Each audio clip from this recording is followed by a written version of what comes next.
Hello, everyone. My name is Thomas Schneider. Um, we're doing a podcast on conforming to masculinity.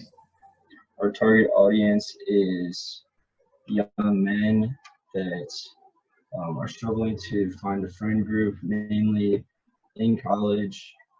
Well, I guess at Monmouth College, and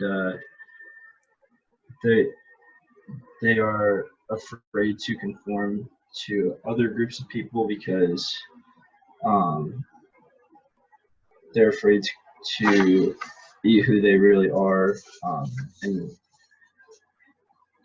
and be overly masculine. I guess I should introduce myself too. Well, I'm Courtney Fisher, and he obviously explained exactly what we'll be talking about. So I feel like we should start with conformity, like explaining conformity. It's basically when a person um, has like these social standards they feel like they need to fit into, so they change like different things that they think or ideals or behaviors that they have, and to fit the other people around them and the environment around them. So I think that's really just like the main basic explanation I can give about conformity. And yeah. So now I'm going to talk about masculinity, and I actually took a course called Self-Made Men with Professor David Wright, and he basically um, went over like the history of masculinity, and we analyzed pieces such as the documentary "The Mask You Live In," some Gillette commercials, and then Fight Club the movie. To start out with, masculinity is the way men assert themselves and what they believe in order to justify their manhood. Some characteristics of masculinity would be to be emotionless, strong, aggressive, active, protective, compulsive, assertive, independence, and so on. Um, Through my own experience and from what I learned in this class, men from a young age are taught to, uh, you know, put on a certain act in front of other people, um, so that way they don't seem like they have feminine characteristics. If they don't behave this way, they feel as if they're going to be rejected, and then there is a lack of conformity. I guess we should just like start from the book maybe. So the information around conformity has come from the book The Social Animal by Elliot Aronson and Joshua Aronson, and they describe conformity as a change in person's behavior or opinions as a result of real or imagined pressure from another person or group of people. So it really seems to start this idea of conformity in like infancy, and you see like at that point people start to use the chameleon effect where they just mimic others, as well as the social learning, and that's what ultimately develops into that idea of conformity. The authors bring up different examples, such as Hitler in World War II and Nixon in his Watergate scandal. Um, Conformity in those ways as being like the people surrounding Hitler, and like when he does like the hailing and stuff, them doing that because they feel like they need to conform since he is like the leader of the country at that point in time. And yeah, they just feel that is the way to go in that situation. And then we're having to do, let me find it, with the Watergate scandal. Um, they also wanted to conform with Nixon, as in like burning evidence, being offered bribes, so that kind of helps in that way. And I feel like another part to go with like this idea of conformity and masculinity or social norms, which is more of like formation of ideals and behaviors that are socially appropriate.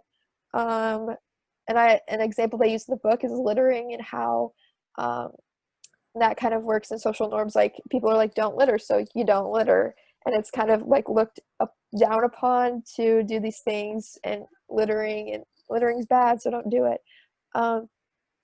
And with these different norms, it's easier to become a part of a social group if you're following them. You're not outcasted. And yeah, so an article I found was from the Journal of Psychology of Men and Masculinity. It's called "It Might Be Nice to Be a Girl, Then You Wouldn't Have to Be Emotionless: Boys' Resistance to Norms of Masculinity During Adolescence." And it really discusses the social norms that are placed upon men during their childhood and adolescent years.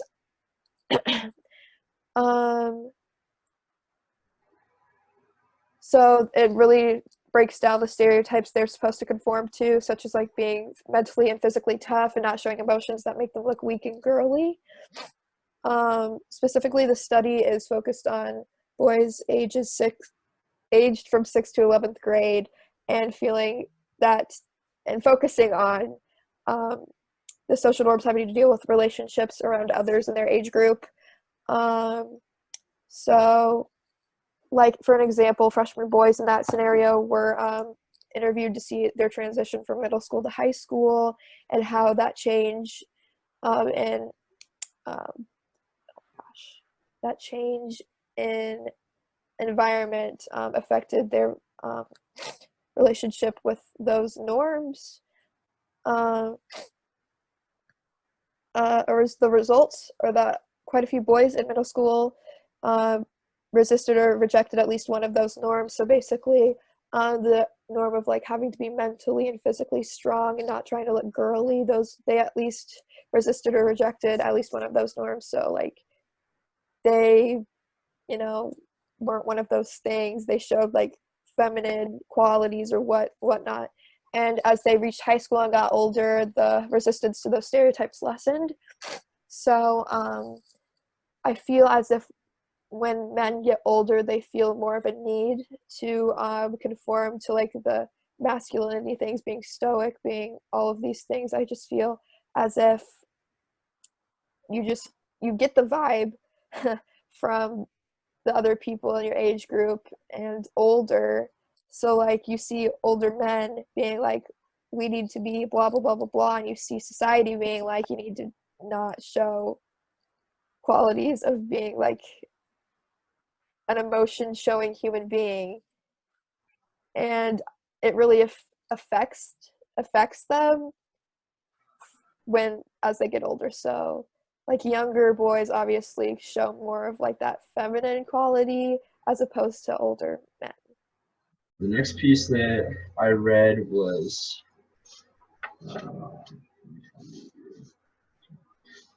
questioning masculinities and interrogating boys' capacities for self-problemizations of schools. So this piece was interesting because there were more like live accounts of what actually is going on. This other piece is more just like, this is what we found, just more like result based. So this was interesting as far as like across the world, and like how masculinity still continues to have influence in different cultures. So the researchers, they interviewed and questioned boys from a Midwest high school and a high school in an Australian city. So what they actually learned from the boys was very interesting, because these boys were all in different friend groups, and they would like when they would like question each other about their behavior. So because their friend groups are already developed, they don't feel the need to conform, and they don't care about rejection. So it was interesting to read, like,